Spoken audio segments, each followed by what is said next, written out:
అప్పటికి ఇంకా తూర్పు రేఖలు విచ్చుకోలేదు. దయ్యంలాంటి చీకటి విడిపోలేదు. మాలతి మాత్రం శవంలా నేలమీద పడి ఉంది. జీవితమంటే అతి విలువైనది, అమిత భద్రంగా దాచుకునేది. కనుమూసి తెరిచేటంతలో అతి తేలిగ్గా పోగొట్టుకుంటాము. వాటి విషఫలితాలు మాత్రం చివరిదాకా అనుభవిస్తూ ఉంటాము. లోపలి గదిలో నిద్రబిల్లలు వేసుకున్న శేఖర్ అశాంతితో కూడిన గాఢ సుషుప్తిలో మునిగి ఉన్నాడు. అప్పటికి 5వ సారో 6వ సారో మాలతిని పలకరించటానికి ప్రయత్నం చేసి ఆమె చేత చీదరించుకోబడి తన గదిలో కాలు కాలిన పిల్లిలా తిరుగాడుతున్న శంకర్ మళ్ళీ ఆమె దగ్గరికి చేరాడు. మాలతి. ఆమెలో చలనం లేదు. మాలతి, ప్లీజ్, ఎంతసేపు అలా నేల మీద పడి ఉంటావు? శేఖర్ నిద్ర లేస్తాడు, లేచి మామూలుగా ఉండు. ఆమెలో ఏమాత్రం కదలిక లేదు. అతడామె ప్రక్కన కూర్చొని చూడు అంటూ భుజం మీద చేయి వేసి కదపబోయాడు. తోకత్రొక్కిన త్రాచుపాములా ఆమె చివాలున లేచి కూర్చుంది. బెడ్ లైట్ చిరుకాంతిలో విరబోసుకున్న జుట్టుతో, చెదిరిన దుస్తులతో, ఎండిన కన్నీటి చారికలు కట్టిన ముఖంతో అందమైన పిశాచంలా ఉంది. దుర్మార్గుడా, వెళ్ళు, నన్ను వదిలి వెళ్ళు అంది తీవ్ర కంఠంతో. శంకర్ ఆమె వంక గంభీరంగా చూశాడు.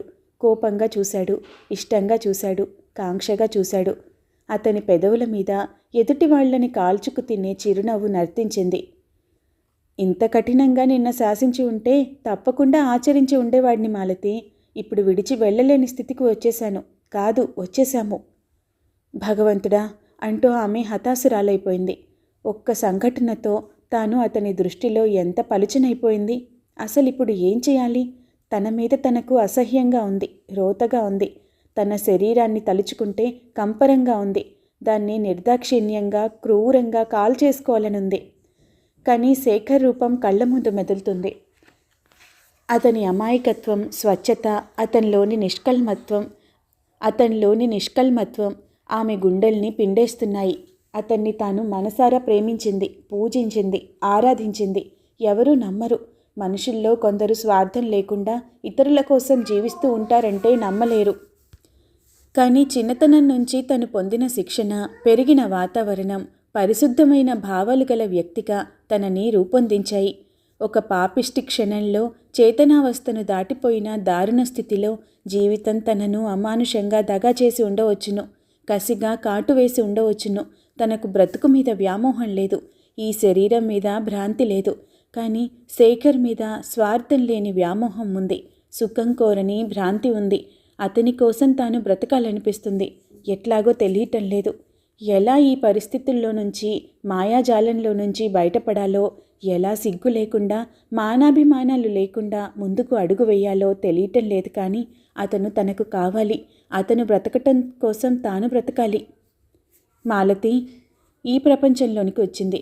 తన జీవితాన్ని తారుమారు చేసిన శంకర్ రాక్షసుడిలా కనిపిస్తూ ముఖంలోకి చూస్తున్నాడు. ఆమె అతని వంక అసహ్యంగా చూసి లేచి నిల్చుంది. నువ్వు ఇక్కడి నుంచి వెడతావా వెళ్ళవా అంది. శంకర్ ముఖమంతా ఎర్రగా ఉంది. తనేం చేయాలో నిశ్చయించుకున్నట్టు గదిలో అటు ఇటు తిరుగుతున్నాడు. ఆవేశపడకు మాలతి, తాపిగా ఆలోచించు. బ్రతుకంతా దుర్గంధం చేసుకుని పాపంతో నింపుకుని కులటగా నిలబడిన నన్ను ఇంకా ఆలోచించమంటున్నావా? ఇంకా ఇక్కడే తారట్లాడుతూ హితోపదేశాలు చేస్తున్నావా? శంకర్ మొండికేసినట్లు ఆమె వంక తిరుగుతూ అన్నాడు. నేనిక్కడి నుంచి వెళ్ళను. మాలతి కోపంతో వణికిపోతూ, వెళ్ళవు? ఏమిటి నీ ధైర్యం అంటూ అతన్ని కాల్చేటట్టు చూస్తుంది. శంకర్ ఏమీ తొనకలేదు. ధైర్యం కాదు మాలతి, అవసరం. ఈ సంఘటన ఎందుకు జరిగిందో, ఎలా జరిగిందో నేను ఆలోచించలేదు. కానీ అంతకు ముందు వరకు కొంతవరకు కోరికలు మనసులోనే దాచుకునే అమాయకుడిని. ఇప్పుడు రాక్షస ప్రవృత్తి వచ్చేసింది. నరమాంసం రుచి మరిగిన రాక్షసుడిలా నీ మీదకు ఎగబడాలనిపిస్తుంది. చేసిన పాపం ఎలానో చేశాను. ఓ ప్రాణ స్నేహితుడిని మోసం చేసిన పాపిష్టివాడిని ఎలాగూ అయ్యాను. తెలిసి చేసినా తెలియక చేసినా తప్పు తప్పే మాలతి. ఆలోచించు. నువ్వు ఎలాగూ పతనమయ్యావు. నీ మెళ్ళో తాళి కట్టింది శేఖర్ కావచ్చు, కానీ అతనికన్నా ముందుగా నిన్ను అనుభవించింది నేను. నెత్తిమీద పిడుగుపడినట్లు, చెవుల వెనుకాల ఉరుములు ఉరిమినట్లు, కాళ్ల క్రింద భూకంపం వచ్చినట్లయింది. మాలతి అణువణువు వణికిపోతుంది. నువ్విక్కడే ఉండి మునుపటి మాలతిగా అతనితో నిర్మలంగా మాట్లాడుతూ తిరగలేవు. ఒకవేళ అలా తిరగగలిగావంటే ఒకసారి చేసిన మోసంతో తృప్తిపడక క్షణక్షణం అతన్ని మోసం చేస్తున్నావన్నమాట. అంటే అనుక్షణం ఓ నరకాన్ని సృష్టిస్తున్నావన్నమాట. మాలతి, నా మాట విను. ఈ నరకానికి శాశ్వతంగా తిలోదకాలిద్దాము. నాతో రా. తెల్లవారక ముందే ఇక్కడి నుంచి ఇద్దరం వెళ్ళిపోదాము. ప్రక్క గదిలో తన భర్త. ఇక్కడ ఈ అనుభవ ప్రసంగం. మాలతి పిచ్చి నవ్వు నవ్వింది. మాలతి, అలా నవ్వకు. నిన్న రూపంలో నేను చూడలేను. ఆ మసక చీకట్లో, ఆ మసక వెలుతుర్లో నిజంగా మాలతి పిచ్చిదానిలాగే గోచరిస్తుంది. ఆమె కళ్ళ వెంట నీళ్లు బొటపటా కారుతున్నాయి. మనస్సు ఓ ఆరని కుంపటయి, ఆ కుంపట్లో నుంచి నిప్పురవ్వలు సహజమైన నవ్వు రూపంలో బయటకు వస్తే ఆ సహజత్వాన్ని మీరు భరించలేరు. కానీ అసహజమైన పతనాన్ని మాత్రం శాశ్వతంగా భరించటానికి సిద్ధపడుతున్నారు. ఇది నరకం అన్నారు కదూ. అంటే నన్ను ఈ నరకంలో నుంచి మరో నరకంలోనికి తీసుకువెళ్లే ప్రయత్నం చేస్తున్నావన్నమాట. నిన్ను ఎలా అసహించుకోవాలో, ఎలా వదిలించుకోవాలో కూడా నాకు తెలియటం లేదు. చూడు, నీకు సిగ్గేయటం లేదు. కానీ ఈ పరిస్థితుల్లో అదే నా ఆనందం. ఒక స్త్రీ పతనం నీకు ఆనందమా? అసలు ఎందుకు దాపరించావు ఇక్కడికి? పచ్చని మా సంసారం విచ్ఛిన్నం చేయటానికా? అది జరిగిందిగా. ఇంకా నీకు తృప్తిగా లేదా? మాలతి అంటూ ముందుకు రాబోయాడు. ఆగు, ఒక్క అడుగు ముందుకు వేశావంటే. ఆమె ఉగ్రమూర్తిలా మారి దృఢ నిర్ణయంతో అతని వంక చూసింది. ఏం చేస్తావు? ఏమైనా చేస్తాను. ఏమన్నావు? ఈ ఇల్లు నరకంగా మారిందన్నావు కదూ. ఒరేయ్, పవిత్రమైన గృహాన్ని నరకంగా మార్చిన రాక్షసుడా, విను. ఇది నరకమే అయితే ఇక్కడ చిత్రహింసలను అనుభవిస్తూ ఆనందంగా చేస్తాను. కానీ ఇక్కడి నుంచి ఒక్క అడుగు కూడా బయటకు వెయ్యను. తెలిసిందా? ఇహ బయటకు నడు. ఆమె రోషం, ఆవేశం చూసిన శంకర్లో ఓ కంపన లాంటిది కలిగింది. బయటకు బింకంగా ఉండటానికి ప్రయత్నించాడు, కానీ సాధ్యం కాలేదు. అప్పుడే చీకటి విడి వెలుతురు వ్యాపిస్తుంది. కదలవేం? చెప్పేది నీకు కాదు. ప్రక్క నుంచి ఏదో నీడ పడినట్లయింది. ఏదో అనుమానం వచ్చి తల త్రిప్పి చూసేసరికే ఎంతసేపు అయిందో, ఎప్పుడొచ్చాడో కానీ శేఖర్ నిలబడి ఉన్నాడు, నిలువెత్తు విగ్రహంలా. శేఖర్. పెదవులు వణికాయి, మాటలు వణికాయి, కన్నీళ్లు వణికాయి. శంకర్ నిరత్తరుడై చూస్తూ ఉన్నాడు. శంకర్. శేఖర్ గదిలోనికి వస్తూ అన్నాడు. అతని ముఖంలో ఏ భావము, ఏ వివాదము తెలియటం లేదు. ఒక్కొక్కసారి అలా తెలియకపోవటం చాలా భయంకరంగా ఉంటుంది. నువ్వు మహానటుడివి, అందుకని తెల్లవారుజామునే లేచి ఏకపాత్రాభినయం చేస్తున్నావేమో అనుకున్నాను. కానీ ఇది ద్విపాత్రాభినయం. కానీ మాలతి, నువ్వు కూడా ఇంత బాగా నటించగలవని నాకు తెలీదు. మాలతి అర్థం చేసుకుంది. ఇంత జరిగాక ఇహ దాగుడు మూతలు ఆడి ప్రయోజనం ఏముంది? తను ఎందుకు స్మృతి తప్పి క్రింద పడిపోలేదో ఆమెకు తెలీదు. సర్వశక్తులు కూడా తీసుకుంది. నేను నటించటం లేదండి. కనీసం ప్రయత్నిస్తున్నావు. నాకు చాలా ఇష్టం మాలతి. నువ్వు ఇంత చలాకీగా ఉంటే నాకు చాలా ఇష్టం మాలతి. ఈ క్షణంలో నువ్వంటే మునుపటి కన్నా ప్రేమగా ఉంది మాలతి. నువ్విప్పుడు కొత్త రూపంలో కనపడుతున్నావు. అంతేకాదు, కొత్త అందాలతో కనిపిస్తున్నావు. ఏమండి శంకర్, నేను ఈ మధ్య కథలు రాయటం మొదలు పెట్టాను తెలుసా? శేఖర్. అవును శంకర్, మనసులోని అస్పష్టతను సృష్టిపరుచుకోవటానికి ఇది నాకెంతో ఉపకరించింది. ఈ మధ్య ఒక కథ రాశాను. అందులో భర్తకి కావాల్సింది భార్య ఇవ్వటానికి నిరాకరిస్తుంది, అతని శ్రేయస్సు కోరి. కానీ దాని ఫలితంగా భార్యకు రావాల్సింది కూడా భర్త ఇవ్వలేకపోవటం ఫలితంగా ఏర్పడింది. ఈ సంక్షోభంలో అతను కుమిలిపోయాడు. కుమిలిపోయి అన్నట్లు అతని దగ్గర ఎప్పుడూ నిద్రమాత్రలుంటాయి. మాలతి కాళ్ళు పట్టు తప్పుతున్నాయి. ఆమె భయంకరమైన పోరాటంలో ఉంది. ఏమండి? శేఖర్ ఆమె వంక చూసి చూడనట్లు చూసి కొంచెంగా నవ్వి అన్నాడు. కానీ వాటిని నిద్రకు మాత్రమే కాక అంతకు మించి ఉపయోగించటం అసహ్యం. శంకర్, అతని దగ్గర పిస్టల్ కూడా ఉంటుంది. శంకర్ పొడిగా అన్నాడు. కానీ మనుషుల్ని చంపటంలో అతనికి నమ్మకం లేదు. అందుకని ఈ సంఘర్షణకి అంతం ఓ రకంగా చేయాలనుకున్నాడు. ఎలా? పోనీ మీరు చెప్పండి. మాలతి నాకు మంచి సలహాలు ఇస్తూ ఉంటుంది. మాలతి, ఏం చేస్తే బాగుంటుంది? నువ్వు స్త్రీవి కదా, స్త్రీల సమస్యలు నీకు బాగా తెలుస్తాయి కదా. తెగతెంపులు అని ఒకటి ఉంది కదా. మాలతి కళ్ళ నుండి అశ్రువులు ఎడతెగకుండా ప్రవహిస్తున్నాయి. ఏమండి, మీరలా మాట్లాడకండి, రండి లోపలికి వెడదాం అని ముందుకు కదలబోయింది. శేఖర్ ఆమెను రెక్క పట్టుకొని ఆపాడు. ముగింపు చెప్పకుండా ఎక్కడికి మాలతి? నో, నీ శంకర్ చెబుతాడు, విందాం. మరి ఆ హీరో విశాల హృదయం కలవాడు. అతని స్నేహితుడు ఉంటాడనుకుందాము. అంటే మాట వరుసకి ప్రాణ స్నేహితుడిలే. తను ఎలాగో భార్యను దక్కించుకోలేడు కాబట్టి భార్యను ఆ స్నేహితుడికి అంటే ప్రాణ స్నేహితుడికి ఇచ్చి పెళ్లి చేసేస్తే. శంకర్ ముఖం వివర్ణమైంది. శిలా విగ్రహంలా కదలకుండా మెదలకుండా ఉండిపోయాడు. శేఖర్ మాలతిని విడిచిపెట్టి అతని దగ్గరికి వెళ్ళి భుజం పట్టుకొని కుదిపాడు. ఏమిటి అలా నిలబడిపోయావు? అన్నాడు శంకర్ ఈ లోకంలోకి వచ్చినట్టు. ఏమంటావు? నాకు ఇలాంటివి తెలీదు. నువ్వు గొప్ప నటుడివి కదా శంకర్, నీకు తెలియకపోవటం ఏమిటి? నేను నటుడిని, కానీ సొంత ఆలోచన లేదు. ఇతరులు రాస్తే ఆ పాత్రల్ని సొంతం చేసుకుంటావు, అంటే ఇతరుల వస్తువుల్ని సొంతం చేసుకుంటావు. శేఖర్, ఎందుకో నీ పిలుపు ఈవేళ చాలా మధురంగా ఉందిరా. ఏమిటి మీరిద్దరూ చెప్పలేకపోతున్నారు? ముగింపు నాకు ఆశ్చర్యంగా ఉంది. ఈ ముడి మీరు విప్పేస్తారని అనుకున్నానే, పోనీ నేను విప్పనా? మాలతికి ఈ పరిస్థితి పద్మవ్యూహంలా ఉంది. ఎలాగో మాట్లాడగలిగింది. అబ్బా ఏమిటండి ఆ మాటలు? నాకేం బాగాలేదండి, మీకు పాలు తెస్తాను అంటూ లోపలికి వెళ్ళటానికి ప్రయత్నం చేసింది. శేఖర్ ఆమెను మృదువుగా చేయి పట్టుకొని ఆపాడు. పాలు తెస్తావా మాలతి? అయితే ఓ పని చెయ్యి, ఇద్దరికి అంటే నాకు శంకర్కి ఒకే గ్లాసులో తీసుకురా. ఇద్దరం ఒకే గ్లాసులో త్రాగుతాము. అంతేకాదు ఈవేళ ఇద్దరం ఒకే కంచంలో భోంచేస్తాము. మాలతి నిగ్రహించుకోలేకపోయింది. కన్నీళ్లు వరదలై ప్రవహిస్తూనే ఉన్నాయి. నాకు తెలుసు మీరు ఎందుకు ఇలా మాట్లాడుతున్నారో. నేను తప్పు చేశానని మీరు అనుకుంటే నన్ను తిట్టండి, కొట్టండి, నరికి పారేయండి, కానీ దయ ఉంచి అలా మాట్లాడకండి.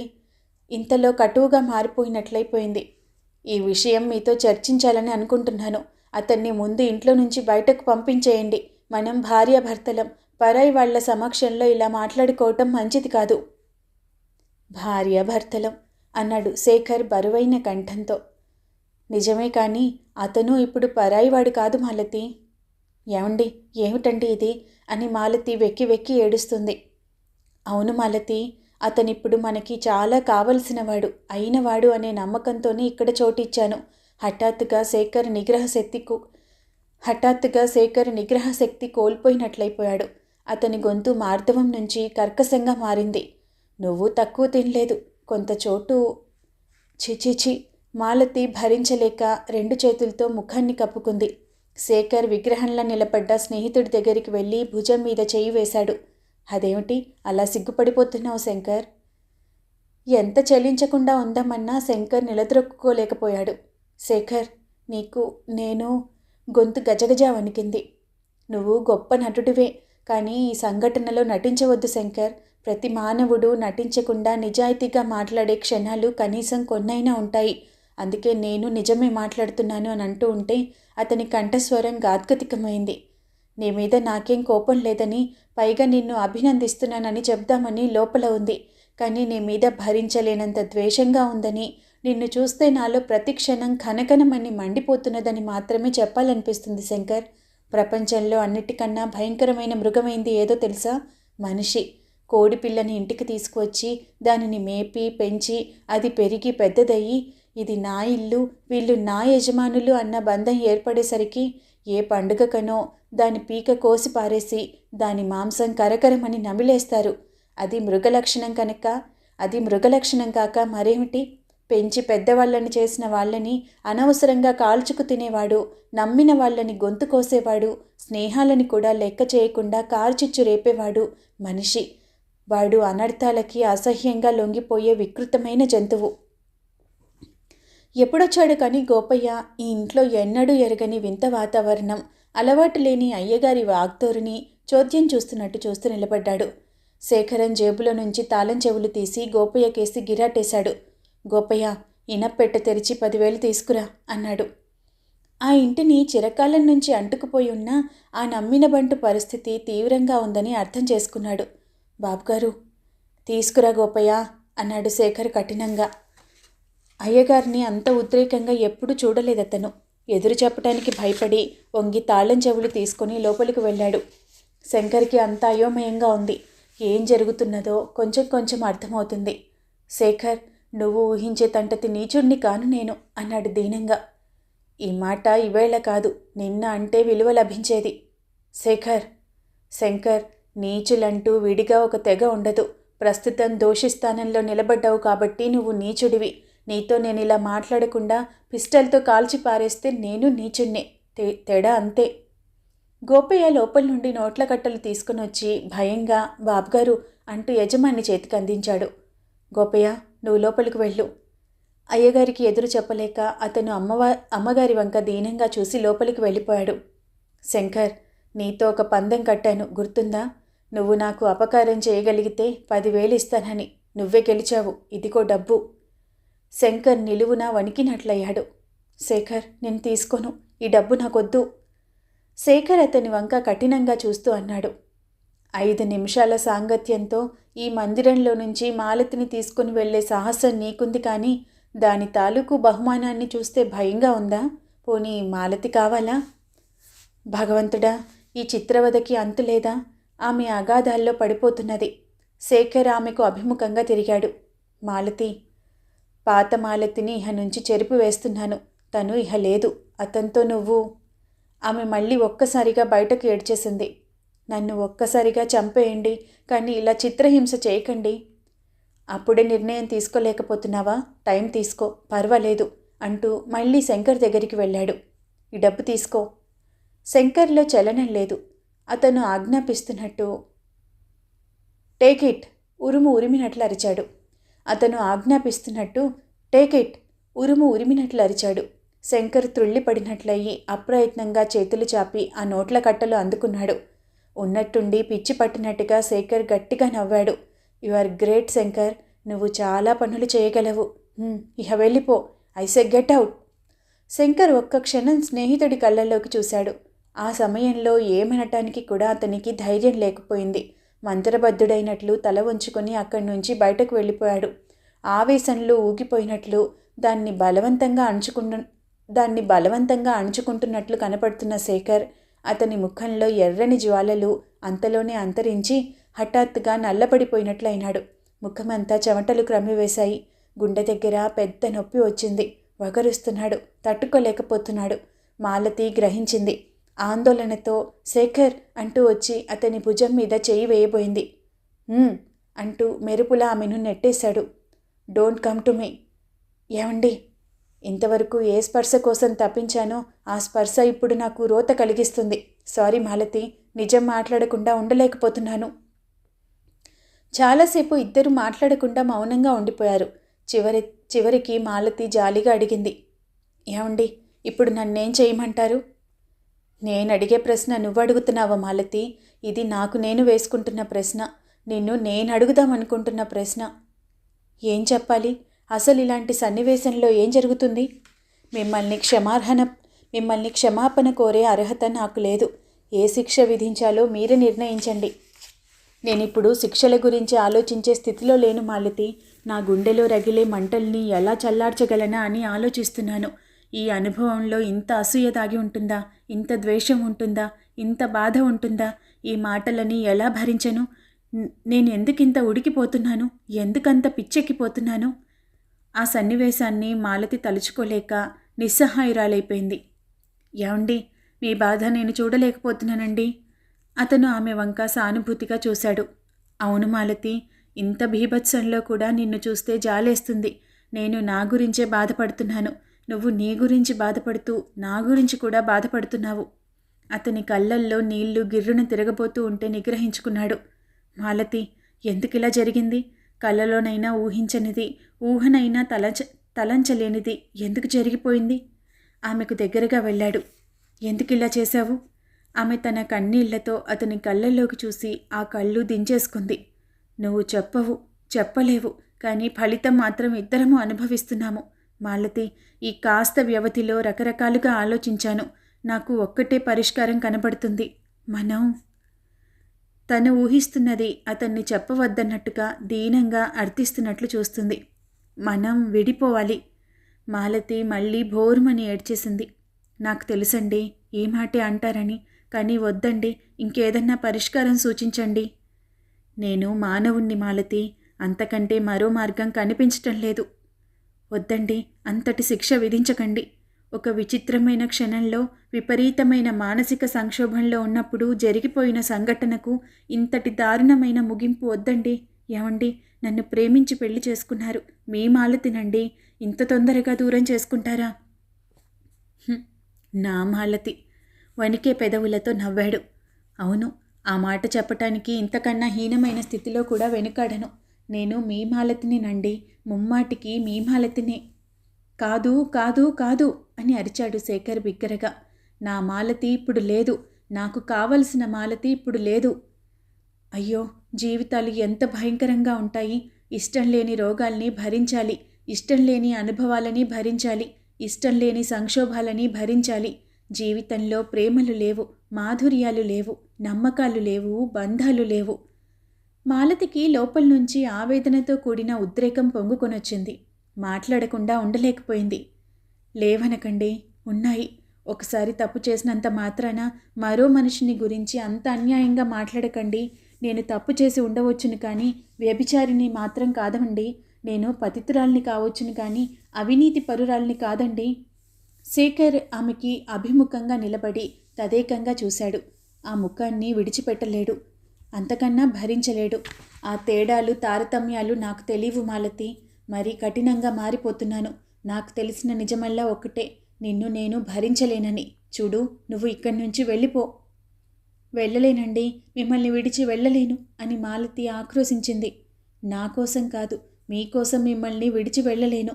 నేను లేని మీ జీవితం ఊహించటం నా వల్ల కావటం లేదండి. మాలతి, కబుర్లు కట్టిపెట్టు, వెడతావా లేదా? సరిగ్గా ఆ సమయానికి లోపల నుంచి గోపయ్య పరిగెత్తుకొని వచ్చాడు. జరిగిందంతా అతను వింటూనే ఉన్నాడు. అతని కళ్ళ వెంబడి నీళ్లు కారుతున్నాయి. యజమానితో అతను ఎప్పుడూ అవసరాన్ని మించి మాట్లాడలేదు. ఇప్పుడు ఆ అవసరంలోని బలం అతన్ని మాట్లాడేటట్టు చేసింది. బాబుగారు, అమ్మగారిని వెళ్ళగొట్టకండి బాబుగారు, మీ కాళ్ళు పట్టుకుంటాను బాబు అంటూ నిజంగానే కాళ్ల మీద పడబోయాడు. గోపయ్య అని అరిచాడు శేఖర్. అసహ్యంగా ప్రవర్తించకు. నా స్థితిలో నువ్వుంటే ఒక హంతకుడిగా మారి ఉండేవాడివి. ఒకటి కాదు, 2 హత్యలు చేసేవాడివి. మీరిప్పుడు అమ్మగారిని హత్య చేస్తున్నారు బాబుగారు. నా మాట వినండి, తర్వాత మెల్లగా ఆలోచించుకుందాము. నలుగురిలో అల్లరి పడిపోతాం బాబు. గోపయ్య, నువ్వు నోర్ముయ్. మాలతి, నీ వస్తువులు ఏమేమి ఉన్నాయో తీసుకొని వెంటనే వెళ్ళిపో. గోపయ్య ధైర్యంగా అడ్డు తగిలాడు. మిమ్మల్ని మరీ మరీ వేడుకుంటున్నాను, అమ్మగారిని వెళ్ళగొట్టకండి బాబుగారు. తప్పులు చేసిన వాళ్ళంతా పాపాత్ములు కారు బాబుగారు. దేవతలు కూడా తప్పు చేస్తారు బాబు. శేఖర్ ఆగ్రహం అవధులు దాటినట్లయి, గోపయ్య నోర్మొయ్ అని గర్జించాడు. ఆమె వంక తిరిగి తీక్షణంగా, ఏం ఇంకా కదలవేం, వెళ్ళు. ఆమె హతాశురాలైపోయింది. అతని మనసు ఇంకా మారదని అర్థం చేసుకుంది. నిండు హృదయంతో అతనికి నమస్కారం చేసి అక్కడి నుంచి కదిలిపోయింది. గోపయ్య అమ్మగారు అమ్మగారు అని బావురుమని ఏడ్చేశాడు. నీ వస్తువులన్నీ కూడా ఇక్కడి నుంచి తీసుకొని పో. నా వస్తువులా? నాదంటూ ఏమున్నాయి శేఖర్? ఆమె గుమ్మం దాకా వెళ్ళింది. ఆగు. మాలతి ఆగింది. శేఖర్ ఏదో నిశ్చయించుకున్నట్లు గబగబా ఆమె దగ్గరికి వెళ్ళి భుజాలు పట్టుకొని ఇటువైపు విసురుగా తిప్పాడు. మాలతి కళ్ళప్పగించి అతన్ని ఆశ్చర్యంగా చూస్తుంది.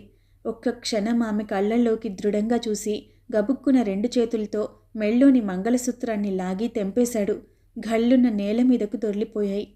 ఇహపో. మాలతి ఏ హావభావాలు ప్రదర్శించలేదు. మళ్ళీ ఒకసారి అతనికి నమస్కరించి ఆ ఇంట్లో నుంచి బయటకు వెళ్ళిపోయింది. ఈ ఇంటి పీడ విరగడైపోయింది. జీవితంలో ఎప్పుడూ ఏ మనిషిని నమ్మకూడదు. అంతా రాక్షసులే, ఒకరినొకరు పీడించుకునే పిశాచాలు. తన గదిలో తలుపులు వేసుకొని శేఖర్ ఉన్మత్తునిలా అటు ఇటు తిరుగుతూ ఉన్నాడు. ఈ ఇంట్లో దాని స్మృతి కూడా మిగలటానికి వీల్లేదు. తనదంటూ ఈ ఇంట్లో ఏమీ ఉండకూడదు. నాశనం చేస్తాను. దాని జ్ఞాపకాన్ని కలిగించే ప్రతి వస్తువు నాశనం చేస్తాను.